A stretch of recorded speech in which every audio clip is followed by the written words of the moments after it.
मेरा नाम अजय चंद है और मैं एक इंटरनेशनल हेल्थ ऑर्गेनाइजेशन में एज अ हेल्थ कंसल्टेंट काम करता हूं। यहाँ पर हम लोगों को विभिन्न प्रकार की बीमारियों से बचाव के बारे में बताते हैं, अवेयर करते हैं। और आज का सेशन ब्रेस्ट कैंसर के ऊपर एक अवेयरनेस सेशन के रूप में मैं लेने जा रहा हूं, जिसमें आप सब दोस्तों का स्वागत करते हुए मुझे बहुत हर्ष हो रहा है। Welcome to all in this awareness session, breast cancer. Bharat में अगर हम देखें तो ब्रेस्ट कैंसर के केसेस बहुत तेजी के साथ बढ़ रहे हैं और हर साल 3 विशेष कैंसर हैं जिनको हम नाम दे सकते हैं: फीमेल ब्रेस्ट कैंसर, सर्विक्स, यूटेराई और ओवरी कैंसर। और ये तीनों कैंसर हमारी लेडीज में आधी जनसंख्या में पाए जाते हैं। और सबसे पहले मैं इसमें यहाँ पर बताना चाहता हूँ कि सर्विक्स कैंसर जो गर्भाशय का कैंसर है वो आम था और बहुत ज्यादा था। ओवरी कैंसर भी एक आम बात थी और ब्रेस्ट कैंसर बहुत इक्का दुक्का ही हुआ करते थे कभी कभार। लेकिन अब उसका रेशो सर्विक्स कैंसर और ओवरी कैंसर से बहुत ज्यादा हो गया है। कारण बहुत से हैं, आगे हम चर्चा करेंगे, लेकिन यहाँ मैं एक कारण को जरूर मेंशन करना चाहता हूँ कि लेडीज ने अपने बच्चों को दूध पिलाना बंद कर दिया है। आप कहेंगे ये क्या बात करी आपने। हकीकत ये है कि ज्यादातर लेडीज ऊपर के दूध पर फीडिंग कराती हैं नौनिहालों को और अपना ब्रेस्ट फीडिंग नहीं देती है, जिसकी वजह से बहुत सी समस्याएं बढ़ रही हैं। एनीवेज, हम आगे चलते हैं। Estimated number of new cases in 2018 India, female all ages. और यहाँ पर आप देख पा रहे हैं जो गुलाबी रंग में है ये ब्रेस्ट कैंसर के केसेस हैं जो 2018 की ये रिपोर्ट है वर्ल्ड हेल्थ ऑर्गेनाइजेशन की, जो international agency for research on cancer. ये सर्वे किया गया 2018 में और ये रिपोर्ट है 2018 में इंडिया की। ब्रेस्ट कैंसर के 27.7% केसेस थे, जबकि सर्विक्स कैंसर के 16.5% और ओवरी कैंसर के 6.2% केसेस थे। जबकि लिप या ओरल कैविटी का जो कैंसर होता है, मुंह का कैंसर, उसमें 4.8% और कोलोरेक्टम यानी कोलन आंत का जो कोलन का जो कैंसर होता है या रेक्टम का कैंसर होता है,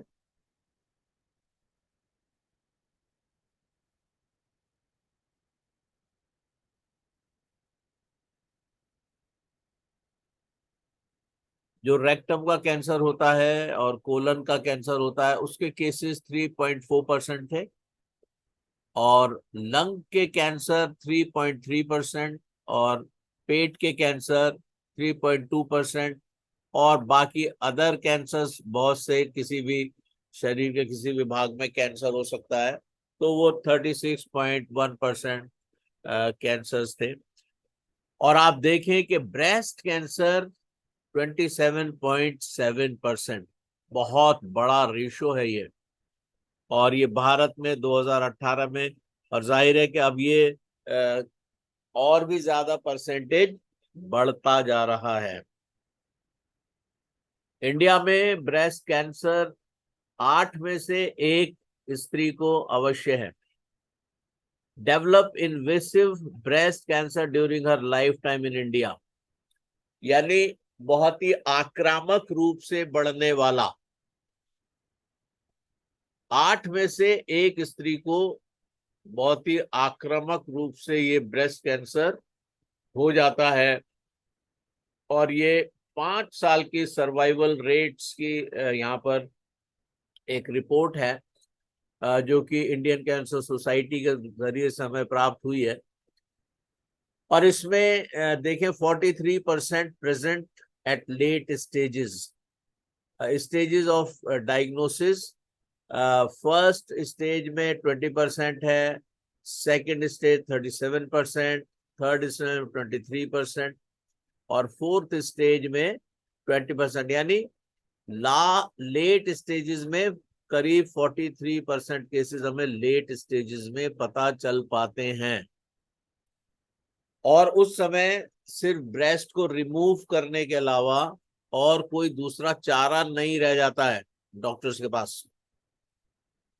अगर हम बात करें 5 साल के सर्वाइवल रेट्स की, सो साउथ कोरिया में सबसे अधिक है 92% सर्वाइवल रेट, हांगकांग में 90%, ऑस्ट्रेलिया में 89%। यानी जिनको ब्रेस्ट कैंसर हुआ और उनका डायग्नोज हुआ, उनका ट्रीटमेंट हुआ और उसके बाद वो सरवाइव कर गई लेडीज, वो रेशो है, ये वो परसेंटेज है।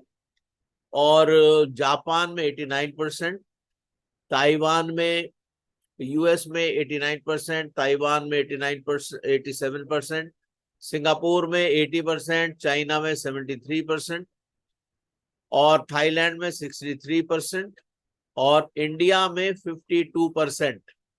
यानी ऑलमोस्ट 50% लेडीज की डेथ हो गई और 50 यानी 48% की डेथ हो गई और 52% सर्वाइव कर पाई। और मलेशिया में 49% का सर्वाइवल रेट है। पिछले 5 साल की ये रिपोर्ट है। तो आप देखें इंडिया में स्थिति बहुत अच्छी नहीं है, जबकि साउथ कोरिया में बेस्ट है, 92% सर्वाइवल है। यानी 100 में से सिर्फ 8 की मृत्यु हुई और 92% महिलाओं ने सर्वाइव किया। Breast cancer is the most common cancer in women in India. Bharat की स्त्रियों में ये कैंसर अब बहुत ही आम हो गया है। 27.7% all new cancer detected in women in India in the year 2018 were breast cancers। यानी जितने भी कैंसर्स हैं जो स्त्रियों में होते हैं, उनमें 27.7% सिर्फ ब्रेस्ट कैंसर के केसेस थे। 2018 की रिपोर्ट है। तो आप सोचिए कितना बड़ा एक ये रेशो है जो स्त्रियों में परेशानी उत्पन्न हो रही है भारत में। 1 woman is diagnosed with breast cancer in India every 4 minutes। Her 4 minute के अंदर एक महिला को डायग्नोज किया जाता है ब्रेस्ट कैंसर। आप सोचो कितना बड़ा ये रेशो है। यानी 4 मिनट में, यानी स्त्रियों को कितनी बड़ी समस्याएं हैं। भारत की जनसंख्या जो कि 145 करोड़ है, हर 4 मिनट में एक स्त्री को ब्रेस्ट कैंसर डिक्लेयर किया जा रहा है। और ब्रेस्ट कैंसर से हर 8वें मिनट में एक स्त्री की डेथ भी हो रही है इंडिया में। 1,62,468 स्त्रियों पर ये डिटेक्ट किया गया सन 2018 में, जो कि ब्रेस्ट कैंसर से जिनकी डेथ हुई, उसमें 87,090 स्त्रियां थी जो ब्रेस्ट कैंसर से मरी। और मुझे माफ कीजिए मैं ऐसे शब्दों का प्रयोग कर रहा हूं, लेकिन ये बहुत ही हृदय विदारक है। और ये second highest in the world for that year. यानी आप सोचिए, एस्टिमेटेड 1,62,468 स्त्रियों में 87,090 स्त्रियां भारत से थीं। Second largest ratio in the world. इसका मतलब यहाँ पर हमारे देश में ये समस्या बहुत विकराल रूप लेती जा रही है। On an average women wait more than 3 months before presenting themselves for a checkup। अगर हम एक औसत तरीके से देखें एक स्त्री को 3 महीने तक का इंतजार करना होता है अपने को चेकअप कराने के लिए। यानी इतना ज्यादा जनसंख्या है कि अगर एक स्त्री चाहे अपना चेकअप कराने तो उसको 3 महीने का इंतजार करना होगा। एक only 61.1% women diagnosed with the disease between 2010 to 2014 survived। यानी 66.1% स्त्रियां थी जिनको इस बीमारी के साथ डायग्नोज किया गया। और 2010 से 2014 के आंकड़े हैं कि सिर्फ 66.1% विमेन उसमें से सरवाइव कर पाई। और 1 in 2 women dies of breast cancer। 2 स्त्रियों में से एक ब्रेस्ट कैंसर की वजह से मृत्यु के गाल में समा गई। According to estimates at least 17,97,900 women in India may have breast cancer by 2020। और ये आंकड़े बताते हैं global surveillance of trends in cancer survival 2000 से 2014 का ये आंकड़े हैं कि 2020 तक भारत में 17,97,900 स्त्रियां ब्रेस्ट कैंसर से प्रभावित होंगी। और अब तो 2023 चल रहा है, जाहिर है कि यह आंकड़ा बढ़ गया होगा। Breast cancer global mortality, high mortality rates in Africa and Asia. Africa में और एशिया में मृत्यु दर बहुत ज्यादा है ब्रेस्ट कैंसर से मरने वालों की। अफ्रीका में 46%, जबकि एशिया में 34%, साउथ अमेरिका में 28%, यूरोप में 27%, ओशिनिया में 20% और नॉर्थ अमेरिका में 17%। और भारत में अगर हम देखें spread of breast cancer across states, India में 31.3% का रेशो है और पंजाब में 43.3% ब्रेस्ट कैंसर के केसेस, जबकि हरियाणा में 31.9, गुजरात में 32.4, महाराष्ट्र में 30.7, कर्नाटका में 41.1, केरला में 45.7, आंध्र प्रदेश में 42.6, तेलंगाना में 40.2, वेस्ट बंगाल में 33.9, बिहार में 24.7, उत्तर प्रदेश में 26.2 और दिल्ली में 37%। ये ब्रेस्ट कैंसर का जो परसेंटेजेस हैं आपको दिखाई दे रही हैं। और ये लोकसभा रिस्पॉन्स ऑन जुलाई 22, 2022 ये रिपोर्ट है technical group of population projection की। और ये जुलाई 2022 में लोकसभा में ये आंकड़े पेश किए गए। और आप देखें इंडिया में 31.3% ओवरऑल सारी स्टेट्स में अगर हम औसत निकालते हैं तो 31.3% का रेशो है ब्रेस्ट कैंसर का। और ग्लोबल मोर्टेलिटी रेट में भी भारत का स्थान प्राथमिकता से आ रहा है। तो ये बहुत ही विचारणीय एक गंभीर विषय है।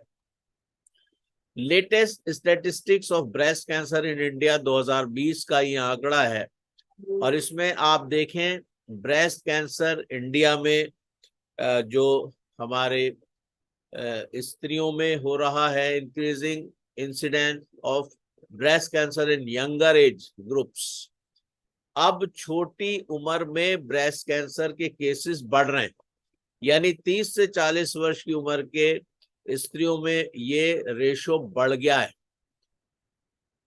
पहले। अब ये एक तो इसमें अगर आप चार्ट में देखें जो ये ग्राफ है, इसमें देखिए आप तो आप देख पाएंगे लेफ्ट हैंड साइड पे आपको दिखाई दे रहा है ये 0 से 5, 10, 15, 20 ये एज है, और ये 20 से 30 ये दोनों ग्राफ दिए गए। और नीला वाला जो है ये 25 साल पहले की बात है, और जो रेड है वो प्रेजेंटली। तो आप देखिए जो 40 से 50 वर्ष के और 50 से 60 वर्ष के, अब ये आंकड़े जो ब्रेस्ट कैंसर के हैं वो ज्यादा हो गए हैं।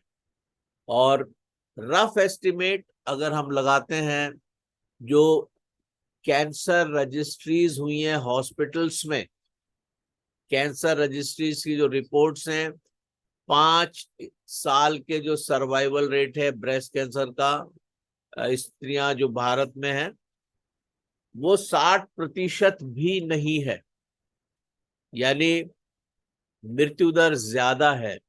इनिशियली 2008 से पहले के जो स्टैटिक्स हैं, अगर हम उनकी बात करते हैं, तो सर्विक्स का कैंसर जो था वो बहुत कॉमन था भारत में, और ब्रेस्ट कैंसर सेकंड नंबर पे आता था। और 2008 के स्टैटिक्स जब हमारे सामने आए, और उसके आगे के स्टैटिक्स, उसमें ब्रेस्ट कैंसर जो था उसने सर्विकल कैंसर को पछाड़ दिया, और वो उससे आगे निकल गया। और अब इंडियन सिटीज में ब्रेस्ट कैंसर बहुत कॉमन है। सर्विक्स कैंसर है लेकिन रूरल एरियाज में, जैसे मैंने पहले बताया, वो ज्यादा है। लेकिन जो शहरों में जो पॉपुलेशन है, जो अर्बन एरिया की पॉपुलेशन है, उसमें ब्रेस्ट कैंसर बहुत तेजी के साथ बढ़ रहा है। और 2012 के स्टैटिस्टिक्स की रिपोर्ट के मुताबिक अगर हम कहें, तो ब्रेस्ट कैंसर ने एक बहुत ऊंची उछाल ली है, और ब्रेस्ट कैंसर सबसे कॉमन हो गया है अब भारत की स्त्रियों की पॉपुलेशन में। और ये निरंतरता के साथ बढ़ता जा रहा है। चेकअप होते हैं, और स्त्रियों में ये रोग बढ़ता जा रहा है। It starts with knowing your science. आप जान सकते हैं ब्रेस्ट कैंसर, अगर उसके सिम्टम्स और साइंस दिखाई दे रहे हैं तो आप पता कर सकते हैं, स्टेजेस भी पता चल सकती है। इसलिए स्त्रियों को निरंतरता के साथ अपने अपने अंगों की जांच करते रहना चाहिए। यहाँ पर ब्रेस्ट और निपल, ब्रेस्ट में या निपल में पेन होता है, निपल रिट्रैक्शन होता है, यानी निपल बिल्कुल अंदर की तरफ को धंस जाते हैं, या निपल में से डिस्चार्ज होता है, या टेक्सचर में चेंज, यानी कलर में और उसमें टेक्सचर में, स्किन में चेंज होता है। ऑरेंज पील स्किन हो जाती है, हार्ड लंप सा बन जाता है किसी साइड में, लाली आ जाती है, या डिम्पल से पड़ने लगते हैं, और कोई नए साइज में भी ब्रेस्ट उभर के आ सकता है। तो ये सारे सिग्नल्स होते हैं कि कहीं ना कहीं परेशानी आरंभ हो रही है, और ऐसे में तत्काल प्रभाव से चेकअप होना बहुत ही जरूरी है। अब सवाल आता है कि ट्रीटमेंट क्या है। तो कॉमन ब्रेस्ट कैंसर का ट्रीटमेंट हम यहाँ पर देख पा रहे हैं। सबसे पहला ट्रीटमेंट है surgery, depending on the size and stage of your tumour. आपका जो ट्यूमर है, आपका जो कैंसर है, वो किस साइज का है और उसकी स्टेज क्या है, जैसे हमने अभी डिस्कस किया, 4 स्टेजेस होती हैं। आप you may have some breast tissue removed, जिसको कहते हैं लंपेक्टोमी, और all of it which is known as mastectomy. Mastectomy के जरिए से उतना, अगर वो साइज छोटा है तो उसके आसपास के टिश्यूज को भी रिमूव कर दिया जाता है, और इसको लंपेक्टोमी कहते हैं। और उसके माध्यम से सर्जरी के द्वारा ब्रेस्ट कैंसर को रिमूव कर दिया जाता है। एक तो ये तरीका है, दूसरा है radiation. Very high energy x-rays zap and shrink cancer cell. अगर रेडिएशन के माध्यम से हम ट्रीटमेंट देते हैं तो उसमें एक्सरेज को चलाया जाता है उसमें, और उससे कैंसर सेल्स को हम बिल्कुल श्रिंक कर देते हैं और ऑलमोस्ट वो बर्न हो जाती हैं, जल जाती हैं। they are either delivered to your entire breast. They are tightly focused on where the tumor is or was.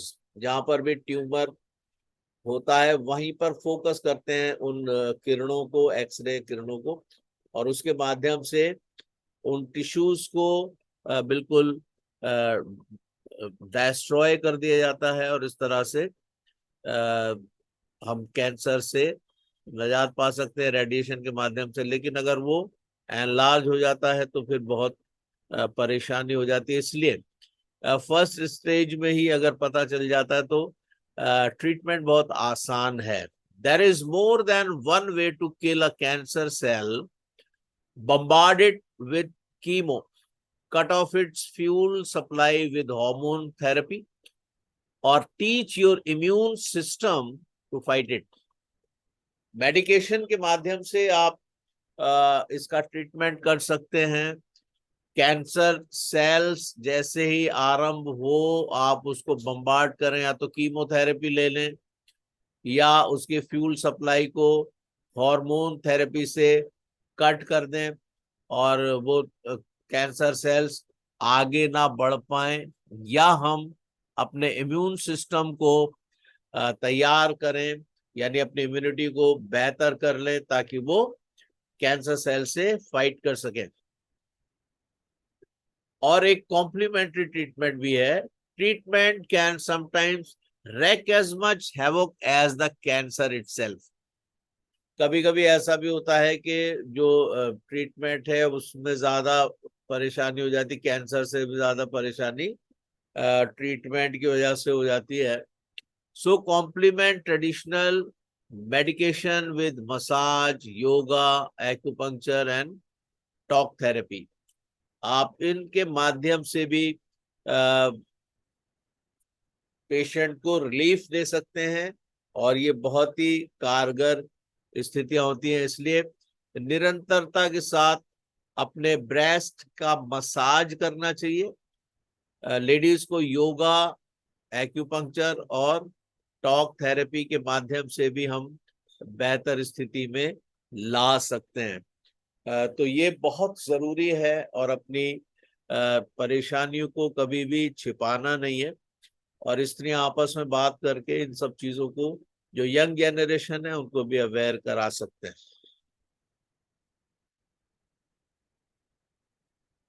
अब सवाल आता है कि ये क्या क्या इसकी कारक हैं। यहाँ पर आप देख सकते हैं कुछ यहाँ पर स्त्रियां हैं जिनके बारे में बताया गया है। सोनाली बेंद्रे, फेमस बॉलीवुड एक्ट्रेस हैं ये, इनको ब्रेस्ट कैंसर हुआ था और उससे इन्होंने सरवाइव किया, इनके सब बाल वगैरह सब उतर गए थे। महिमा चौधरी जी, इनको, ये भी फेमस बॉलीवुड एक्ट्रेस हैं, इनको भी ब्रेस्ट कैंसर हुआ था और उससे इन्होंने सरवाइव किया है। ताहिरा कश्यप जी हैं, इनको भी फेमस फिल्म डायरेक्टर, इनको ब्रेस्ट कैंसर डायग्नोज हुआ, अभी भी इनका ट्रीटमेंट चल रहा है। गौतमी तादी मल्ला, ये फेमस बॉलीवुड एक्ट्रेस हैं, ये भी ब्रेस्ट कैंसर हुआ इनको और उससे इन्होंने सरवाइव किया। जो ब्रेस्ट कैंसर है वो फीमेल्स में होता है, ये तो बिल्कुल हम सब जानते हैं इस बात को। फैमिली हिस्ट्री हो सकती है ब्रेस्ट कैंसर की, और menarche before the age of 12। और कभी कभी ऐसा होता है कि कुछ ऐसे सिम्टम्स आ जाते हैं लेडीज में बिल्कुल यंग अवस्था में, जब वो 12 साल या उससे कम के होते हैं, जो हार्मोनल डिसबैलेंस हम उसको कह सकते हैं। कभी कभी जो पुरुषों के कुछ गुण आने लगते हैं। एक मेनोपॉज होता है जिसमें स्त्रियों का मासिक धर्म किसी भी कारण से रुक सकता है। आमतौर से तो ये होता है कि 45 से 50 वर्ष की उम्र तक स्त्रियों में मासिक धर्म होता है, उसके बाद। लेकिन मेनोपॉज भी एक बहुत बड़ा कारण हो सकता है। किसी भी कारण से आंख में कोई ऐसे घटना हो जाए, दुर्घटना हो जाए, जिसकी वजह से मेनोपॉज हो जाए और लेडीज में मासिक चक्र रुक जाता है, उसके बाद नहीं होता। तो ऐसे में जो चीजें होती हैं उनमें ब्रेस्ट कैंसर भी एक उसका आउटकम है। हाई डेंसिटी ब्रेस्ट फाइब्रोग्लैंडुलर, बहुत ज्यादा फाइब्रोग्लैंडुलर टिश्यूज अगर ब्रेस्ट के अंदर हैं, तो भी कभी कभी स्त्रियों में ये रोग उभरता है। इम्प्रॉपर डाइट की वजह से भी होता है, मोटापे की वजह से भी होता है, हार्मोन ड्रग्स लेने या एनवायरमेंटल हार्मोन्स की वजह से भी कभी कभी ये परेशानी उभर आती है। वे स्त्रियां जो अल्कोहल का इस्तेमाल करती हैं, तंबाकू का या ड्रग्स लेती हैं नशे के लिए, उनमें भी ये रोग आ जाता है। और वे स्त्रियां, जैसा मैंने आरंभ में स्टार्ट किया था, जो ब्रेस्ट फीडिंग नहीं कराती अपने बच्चों को, उनमें भी ये संभावना बहुत बढ़ जाती है। या वे स्त्रियां जिनमें बांझपन की समस्या है, जिनके बच्चे नहीं हुए, या एडवांस मैटरनल एज है उनकी, एज उनकी ज्यादा हो जाती है, उनमें ये समस्या आ जाती है। तो इस तरीके से ये ब्रेस्ट कैंसर के बहुत से कारण हो सकते हैं। और ये हम लोग जानते हैं कि ऑक्सीडेटिव स्ट्रेस की वजह से हमारे सेल्स डैमेज होते हैं। हेल्दी सेल्स और उनका DNA plus free radical attack DNA पे जब होता है, तो ये डैमेज म्यूटेटेड सेल्स में रेप्लिकेट होते हैं और ये कैंसर का कारक होते हैं। और जब ये सेल्स डुप्लीकेट होके बढ़ने लगते हैं तेजी के साथ, तब कैंसर का कारक होते हैं ये, और कैंसर डेवलप हो जाता है।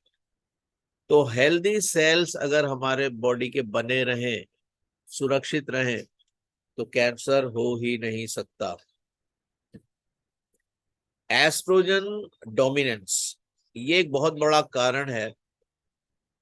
एस्ट्रोजन डोमिनेंस एक बहुत बड़ा कारण है स्त्रियों में रोग होने का। और इसमें एस्ट्रोजन डोमिनेंस की वजह से स्त्रियों में बहुत सी परेशानियां होती हैं। Pre mature syndrome, pre menstrual syndrome कह सकते हैं इसको हम, प्री मेंस्ट्रुअल सिंड्रोम।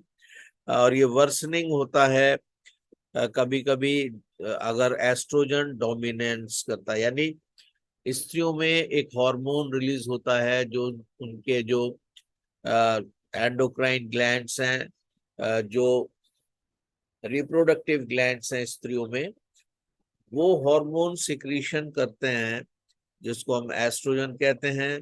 अगर वो बहुत ज्यादा सिक्रीशन होता है, उसकी वजह से प्री मेंस्ट्रुअल सिंड्रोम की प्रॉब्लम होती है। लो लिबिडो, यानी सेक्सुअल जो पावर है उस, या जो सेक्स करने की इच्छा, वो कम हो जाती है। कभी कभी फर्टिलिटी के इश्यूज आ जाते हैं, यानी बांझपन की समस्या हो जाती है, या ओवेरियन सिस्ट भी हो जाते हैं। कभी कभी एस्ट्रोजन डोमिनेंस की वजह से हैवी पीरियड्स होते हैं, ब्लीडिंग बहुत ज्यादा हो जाती है। कभी कभी ऐसा भी होता है कि सेल्यूलाइट, यानी जो ऑर्गन्स हैं उनके नीचे थिक लेयर, यानी चर्बी का डिपोजिशन होने लगता है, फैट डिपोजिशन होने लगता है, जिसकी वजह से बहुत सी समस्याएं उत्पन्न हो जाती हैं। फ्लूइड रिटेंशन की वजह से सोलन हैंड्स और फीट, सूजन आ जाती है हाथ पैरों में, और ये सारा एस्ट्रोजन डोमिनेंस की वजह से होता है। एंडोमेट्रियोसिस हो जाता है, यानी जो गर्भाशय की लाइनिंग है, जो गर्भाशय के अंदर जो लाइनिंग है, वैसा ही लाइनिंग गर्भाशय के बाहर की वॉल्स पे भी होने लगती है, जिससे गर्भाशय का जो वॉल्स हैं उनमें उनका लचीलापन समाप्त हो जाता है और वो बहुत ज्यादा प्रॉब्लम आ जाती है। ये सिर्फ क्या है, एस्ट्रोजन डोमिनेंस की वजह से। कभी कभी फाइब्रॉइड्स हो जाते हैं, कुछ फाइब्रस, कुछ ऐसे सिस्ट जो कि नॉन कैंसरस होते हैं, उन वो कैंसर के कारक नहीं है बल्कि नॉन कैंसरस हैं।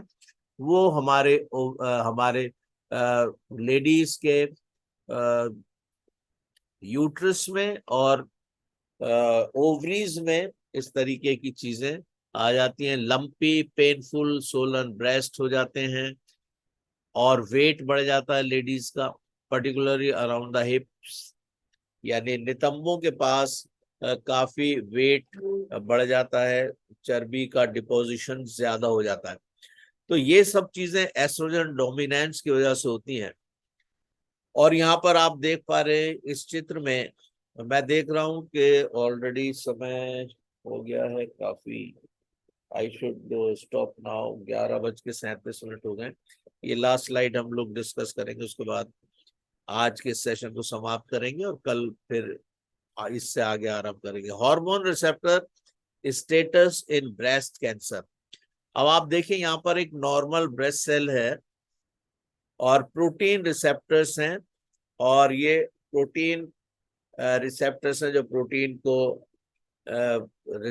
रिसीव करते हैं और हम ब्रेस्ट को इनसे फीडिंग करते हैं। लेकिन कैंसरस ब्रेस्ट सेल में ये प्रोटीन रिसेप्टर्स बहुत अधिक हो जाते हैं और एस्ट्रोजन हार्मोन्स, प्रोजेस्टेरोन हार्मोन्स और ग्रोथ फैक्टर्स, ये सारे अटैक करते हैं रिसेप्टर्स के ऊपर और ये फ्यूलिंग करते हैं सेल डिवीजन के लिए और सेल की ग्रोथ के लिए। और मल्टीपल सेल जब डिवीजन होता है और उसकी वजह से कैंसर यानी लंप बन जाते हैं या ट्यूमर बन जाते हैं, से जब लगातार सेल डिवीजन होता ही जाएगा तो वो लंप बनेगा, ट्यूमर बनेगा, सिस्ट बनेगी और वो कैंसर को लीड करेगा। तो ये जो कभी कभी ऐसा भी होता है कि जो हमारे सेल्स हैं, जो हमारा इम्यून सिस्टम है वो नहीं समझ पाता है कि अच्छे सेल्स कौन से हैं, बुरे सेल्स कौन से हैं, और ऑटो इम्यून डिजीजेस के भी हम शिकार हो जाते हैं। तो ये बड़ा जरूरी है कि हम इन बातों को जाने समझें और आगे अपने लोगों को भी उनसे अवेयर कराएं। बस ये मैं सोचता हूँ ये स्लाइड लास्ट रहना चाहिए। एस्ट्रोजन डोमिनेंस के क्या कारण हैं? देखिए, अगर एस्ट्रोजन डोमिनेंस ना हो, यानी जो स्त्रियों में जो हार्मोन सिक्रीशन है अगर वो अपने प्रॉपर बैलेंस रहे, उसका लेवल बैलेंस रहे, तो ये समस्या होगी नहीं। ओबेसिटी एक कारण हो सकता है, ओबेसिटी, मोटापा। दूसरा स्ट्रेस, यानी बहुत ज्यादा आप समस्याओं में घिरे हुए हैं, बहुत ज्यादा चिंतित हैं, बहुत ज्यादा सोचते हैं, बहुत ज्यादा चिंता करते हैं, हर बात में चिंतित हैं, बहुत चिंतित हैं। ऐसी स्त्रियां जो अल्कोहल को कंज्यूम करती हैं। डर गट डिसबायोसिस, यानी आपके आंतों में अगर कुछ समस्या है, कुछ माइक्रो ऑर्गेनिज्म की वजह से प्रॉब्लम है, अगर आपके इंटेस्टाइन में, आपके डाइजेशन में, उसकी वजह से भी एस्ट्रोजन डोमिनेंस हो सकता है। ज्यादा दवाइयां खाने से भी हो सकता है और सिंथेटिक जीनो एस्ट्रोजेंस की वजह से भी ये एस्ट्रोजन डोमिनेंस प्रिवेलेंस होता है। अगर हम इन कारकों को किसी कारण से रोक सकें तो हम ब्रेस्ट कैंसर को समूल नष्ट कर सकते हैं। टिएंस ब्रेस्ट कैंसर प्रिवेंटिव एजेंट्स। इस स्लाइड पे मैं आज के सेशन को समाप्त करता हूं।